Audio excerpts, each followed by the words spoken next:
Student, तो आप सभी को वेलकम करता हूं यूट्यूब चैनल नर्सिंग ज्ञान पे।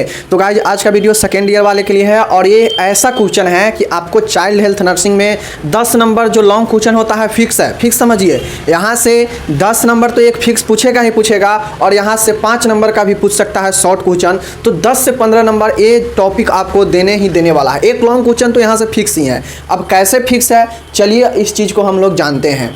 सबसे पहले चीज़ है, हम इस चीज़ को समझते हैं कि जो आपका जन्मजात विकार है, मतलब किसी भी बच्चा में, शिशु में जो जन्मजात विकार होता है जिसको हम लोग कॉन्जेंटल एबनॉर्मेलिटीज बोलते हैं। क्या चीज़ यहाँ पे देख सकते हैं, कॉन्जेंटल नॉर्मालिटीज, एबनॉर्मेलिटी। अब एबनॉर्मालिटीज का मतलब होता है कि असमान विकार, और कॉन्जेंटल का मतलब होता है, कॉन्जेंटल का मतलब होता है कि जन्मजात। तो जन्मजात विकार क्या होता है, ये चाइल्ड हेल्थ नर्सिंग का क्वेश्चन है।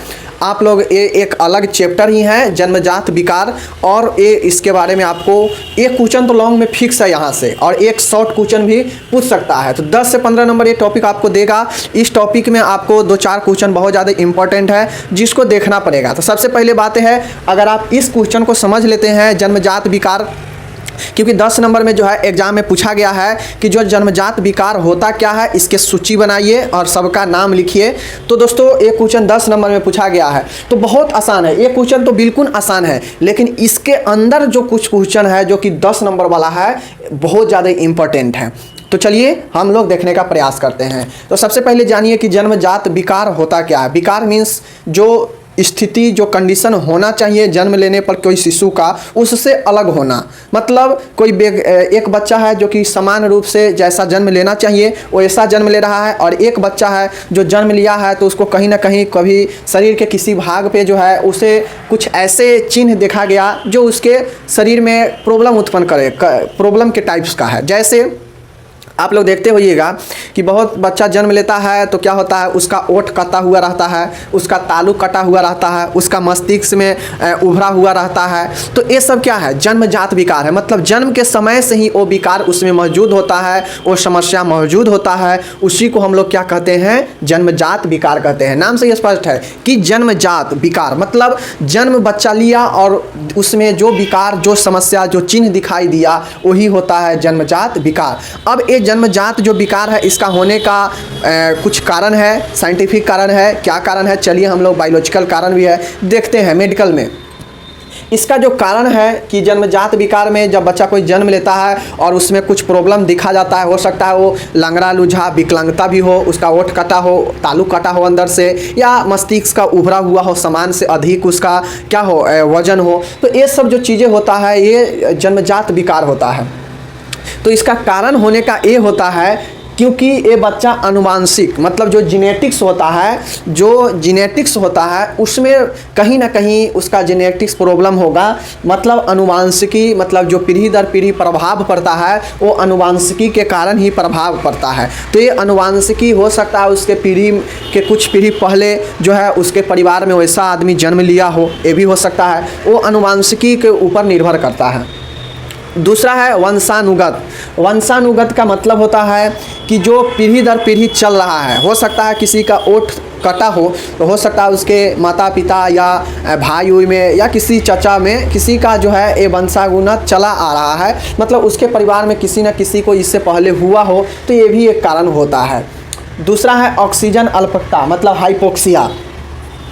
हो सकता है जन्मजात बीमारी बहुत सारा है, तो उसमें ये होने का कारण ये भी हो सकता है कि वो जो बच्चा अंदर पल रहा था उस समय उससे पर्याप्त ऑक्सीजन नहीं मिल पाया, जिसके कारण उसको जो है गर्भ में ही वो बीमारी थाम लिया, और जब जन्म लिया तो बीमारी के साथ ही जन्म लिया। तो ये हो जाता है क्या चीज़, ऑक्सीजन की कमी से बीमारी। नेक्स्ट है रेडिएशन। अब हम लोग जानते हैं कि जो बच्चा होता है वो जब गर्भ में रहता है तो क्या होता है, देखते होइएगा जो स्त्री गर्भावस्था में रहती है तो वो बार बार जो है वो डॉक्टर के पास जाती है, चेकअप कराती है, और अल्ट्रासाउंड होता है या एक्सरे वगैरह होता है, तो उसमें रेडिएशन के थ्रू जो है वो चीज़ें को चेक किया जाता है। तो रेडिएशन जो है वो गर्भावस्था में चेक होने पर बहुत ज़्यादा खतरनाक होता है बच्चे के लिए, क्योंकि वो रेडिएशन आर पार करके चीज़ों को देखता है, वही फिल्म में छपता है, एक्सरे या CT स्कैन या कुछ में भी। तो वो रेडिएशन जिसको विकिरण बोलते हैं। नेक्स्ट है संक्रमण।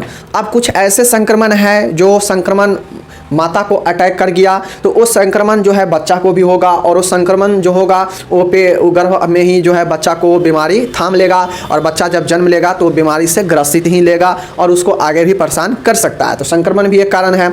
नेक्स्ट है औषधियाँ। अब बहुत सारे लेडीज़ का ये आदत हो जाता है कि स्मोकिंग करना, एल्कोहल ड्रिंक वगैरह लेना, या बहुत ऐसे स्त्रियाँ होती हैं जो ड्रग्स वगैरह लेती है। तो उससे वो जो स्त्री का जो शिशु जो बच्चा होता है वो भी जो है इन सारी समस्याओं से, जन्मजात समस्याओं से जो है पीड़ित हो सकता है। तो ये सारे चीज़ें जो है हो सकता है। तो हमने कॉज में क्या बताया, पहला जीनेटिक्स कारण हो ही सकता है, अनुवांशिक, उसके बाद वंशानुगत मतलब पीढ़ी दर पीढ़ी चलते आ रहा हो बीमारी हो सकता है, उसके अंदर ऑक्सीजन के कमी से हुआ हो सकता है जो माता हो वो ज़्यादा ड्रग्स लेती हो, औषधियाँ लेती हो, जैसे अल्कोहल, स्मोकिंग वगैरह, निकोटीन वगैरह।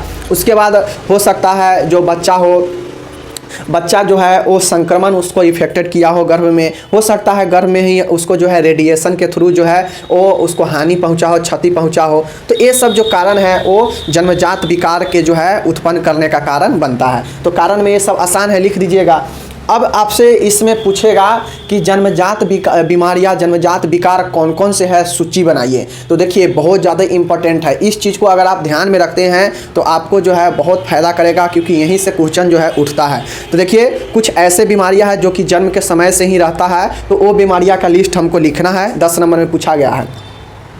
तो स्पाइना बाइफिरा, देखिए स्पाइना नाम से ही स्पष्ट है कि स्पाइनल से रिलेटेड है। तो स्पाइना बाइफिरा जो है एक बीमारी है जो कि जन्मजात रोग है। तो इस चीज़ को आप लोग ध्यान में रखिएगा, स्पाइना बाइफिरा। विदर ओस्ट, क्लेफ्ट लिप, यही चीज़ें हैं। विदर ओस्ट, ध्यान से देखिएगा, विदर ओस्ट। विदर ओस्ट का मतलब होता है, विदर मतलब क्या होता है, खंडित हो जाना, अलग हो जाना। तो जो विदर ओस्ट होता है, क्लेफ्ट लिप होता है, मतलब इसमें जो बच्चा होता है उसका जो लिप है, आप लोग यहाँ पे देख सकते हैं पिक्चर में, इस प्रकार से जो बच्चा होता है एक नॉर्मल बच्चा है और एक ओठ कटा हुआ बच्चा है। तो जो बच्चा ओठ कटा हुआ रहता है, जन्म लेता है, वो होता है जन्मजात बीमारी, और इसी को हम लोग जो है विदर ओस्ट बोलते हैं। अब यहाँ पे आप लोगों को मैं एक चीज़ दिखाता हूँ, देखिए यहाँ पे है खंड तालु, वो था विदर ओस्ट या उसी को खंड ओस्ट भी बोलते हैं। इसी को हम लोग जो है यहाँ पे क्लेफ्ट प्लेट है, क्लेफ्ट पैलेट है, मतलब खंड तालु। अब किसी का ओठ कटा रहता है और किसी का अंदर से तालु कटा रहता है। बच्चा जब जन्म लेता है ना तो अंदर से तालु जो होता है ऊपर वाला वो ही कटा हुआ रहता है बीच से, तो ये होता है खंड तालु। नेक्स्ट है हाइपोस्पोडियासिस। हाइपोस्पोडियासिस जो है यह जन्मजात रोग है। इस लिस्ट को आप लोग ध्यान में रखिएगा, बहुत इंपॉर्टेंट है। मुड़े हुए हाथ या पैर, अब हो सकता है बच्चा जन्म लिया है तो उसका जो हाथ या पैर है वो पूर्ण रूप से जो है वो विकसित नहीं हुआ हो, तो उसका हाथ हो सकता है मुड़ा हुआ हो या पैर मुड़ा हुआ हो। तो इस अवस्था में भी वो जन्म लेगा, तो वह क्या है, एक प्रकार के विकार है, समस्या ही है, बीमारी ही है। उसके बाद है अच्छिद्रित गुद्दा। अच्छिद्रित गुद्दा के मतलब क्या होता है कि कैनल, मतलब जो मुंह द्वार होता है, जो मल द्वार होता है वो अच्छिद्रित रहेगा, मतलब वो बंद रहता है। तो ये भी एक जन्मजात विकार है। ये जो है विकार बच्चा जन्म लेता है उसी समय से दिखने को मिलता है, और इसमें जो मल पास करने का जो छिद्र होता है वो बंद रहता है, तो वही कहता है कि अच्छिद्रित गुद्दा। नेक्स्ट है जला शीर्ष, हाइड्रोसेफलस। हाइड्रोसेफलस हमने सेकेंड ईयर 21 से 22 जो प्लेलिस्ट है उसमें अच्छे से कराया हूँ और अभी कराऊंगा भी, बहुत इंपॉर्टेंट है। हाइड्रोसेफलस जो है जिसको हम लोग जल शीर्ष बोलते हैं, ये मस्तिष्क में पानी भर जाना, इसी को हम लोग जो है जल शीर्ष कहते हैं। जो बच्चा जन्म लेता है और उसका जो मस्तिष्क होता है सामान्य से बड़ा होता है, यानी उसके मस्तिष्क में पानी भरा हुआ और उसी के साथ वो जन्म लेता है, यह भी एक क्या है, जन्मजात रोग ही है।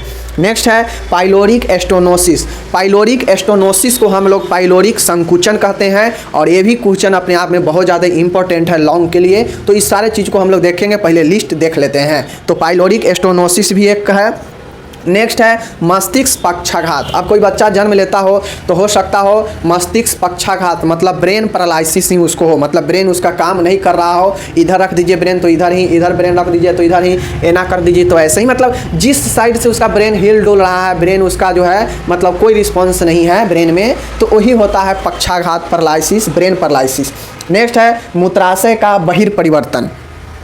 अब मूत्राशय का बहिर्परिवर्तन, ये भी क्वेश्चन बहुत ज़्यादा इंपॉर्टेंट है लॉन्ग क्वेश्चन के लिए। इसमें होता यह है कि जो बच्चा जन्म लेता है, शिशु जो जन्म लेता है, तो उसमें जो उसका मूत्र निकलने का जो छिद्र है जो बनाया गया है, जिसके थ्रू मूत्र नली से मूत्र पास होता है, जो सबके है, फीमेल में अलग है, मेल में अलग तरीका से है, लेकिन जो नॉर्मल होना चाहिए वो नॉर्मल से हट के कहीं और छिद्र बन जाता है और वो जन्म लेते ही बच्चा में दिखाई देता है कि इसका मूत्र जो है इधर से नहीं पास होकर इसका कुछ और जगह पे निकल चुका है छिद्र। तो वही होता है क्या चीज़, बहिर्परिवर्तन, मतलब बाहर से परिवर्तन हो जाएगा छिद्र में।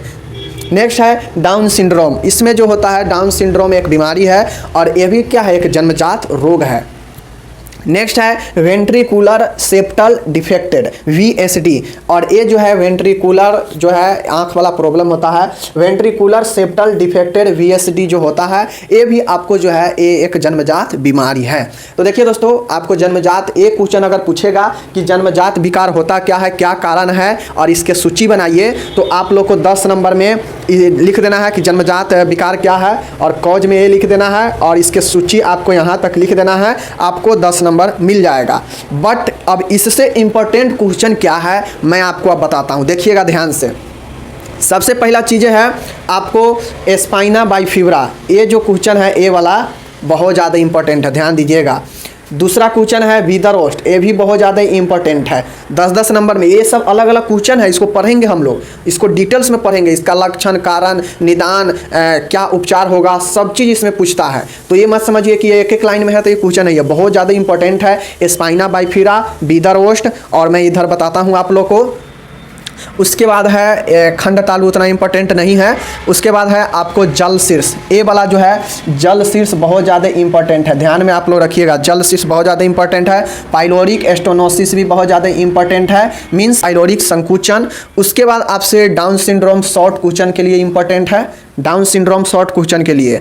और आपको जो है कम से कम जो है हाइपोडियासिस, ये वाला भी करना होगा, हाइपोडियासिस 1 2 3 4 5, इसमें लगभग 4 क्वेश्चन है जो कि लॉन्ग क्वेश्चन है और इसी में से आपको एक 10 नंबर हर हाल में रहेगा ही रहेगा। तो इस 4-5 में से आपको ये कंप्लीट करना होगा, जो कि हम कराएंगे, धीरे धीरे एक एक क्वेश्चन करा देंगे डेली, ताकि आपको एग्जाम में यहाँ से आएगा तो छूटेगा नहीं। तो फिलहाल मिलते हैं किसी और वीडियो के साथ। हम लोग जहाँ जहाँ टिक किए हैं, ये वाला स्पाइना बाइफिरा, वीदरओस्ट और हाइपोडियासिस, उसके बाद है जल शीर्ष मतलब हाइड्रोसेफलस, उसके बाद है पाइलोरिक संकुचन, पाइलोरिक स्टेनोसिस, और एक है डाउन सिंड्रोम, और एक है मस्तिष्क पक्षाघात। इस सब को हम लोग डिटेल्स में एक एक क्वेश्चन करके देखेंगे, क्योंकि 10-10 नंबर जितना हम टिक मारे हैं, सिर्फ डाउन सिंड्रोम छोड़कर सभी के सभी 10-10 नंबर में पूछेगा आपसे, तो आपको याद रहेगा तभी तो लिख पाएंगे। फिलहाल मैं यहाँ पे सूची एक बार और बोल देता हूँ कौन कौन से सूची है, क्योंकि सूची याद रखना जरूरी है। मान लिया सीधा आपको यही क्वेश्चन डायरेक्ट 10 नंबर में पूछ देगा तो आपको तो सूची लिखना पड़ेगा। तो ये चीज़ें आप लोग ध्यान में दीजिए, क्या क्या सूची है। पहला है स्पाइना बाइफिरा, स्पाइनल से संबंधित रोग होगा जन्मजात। नेक्स्ट है वीदरओस्ट, क्लेफ्ट लिप, खंडता, ये वाला ओठ कटा रहेगा। वीदरओस्ट, यहाँ पे देख सकते हैं खंड तालु, मतलब तालु के अंदर कटा रहेगा जन्म से ही। नेक्स्ट है मस्तिष्क पक्षाघात, उसके बाद है हाइपोडियासिस, उसके बाद है अच्छिद्रित गुदा, उसके बाद है मूत्राशय का बहिर्परिवर्तन, उसके बाद आपका है डाउन सिंड्रोम, उसके बाद है वेंट्रिकुलर सेप्टल डिफेक्टेड, उसके बाद आपका आता है इसमें हाइड्रोसेफलस आता है, उसके बाद पाइलोरिक स्टेनोसिस आता है जिसको पाइलोरिक संकुचन बोलते हैं। उसके बाद आपको यहाँ पे देखिए बहुत सारा चीज़ तो हम बोल दिए, इसी चीज़ को आपको दिमाग में रखना पड़ेगा, इस सूची को, और दिमाग में रखेंगे तो डायरेक्टली एक क्वेश्चन पूछ देगा तो आप आसान से लिख देंगे। नहीं पूछेगा तो इसके अंदर में जो है आपको जल शीर्ष या हाइपोडियासिस या आपको पाइलोरिक स्टेनोसिस या मस्तिष्क पक्षाघात या स्पाइना बाइफिवरा या वीदरओस्ट, इसमें से कोई में से एगो रहेगा ही रहेगा। या तो ए वाला डायरेक्टली पूछ लेगा, या इसमें से जितना हम टिक मारे हैं एगो ने एगो लॉन्ग क्वेश्चन 10 नंबर आपको देगा ही देगा चाइल्ड हेल्थ नर्सिंग में। तो फिलहाल आप लोग को मैं यहाँ पे बता दिया हूँ, ध्यान से देख लीजिए। इसको आप लोग चाहें तो स्क्रीनशॉट भी ले सकते हैं, बहुत ज़्यादा इंपॉर्टेंट है। तो फिलहाल हम लोग क्या है मिलते हैं अगले किसी वीडियो के साथ, तब तक जय हिंद, नमस्कार, टेक केयर, बाय बाय।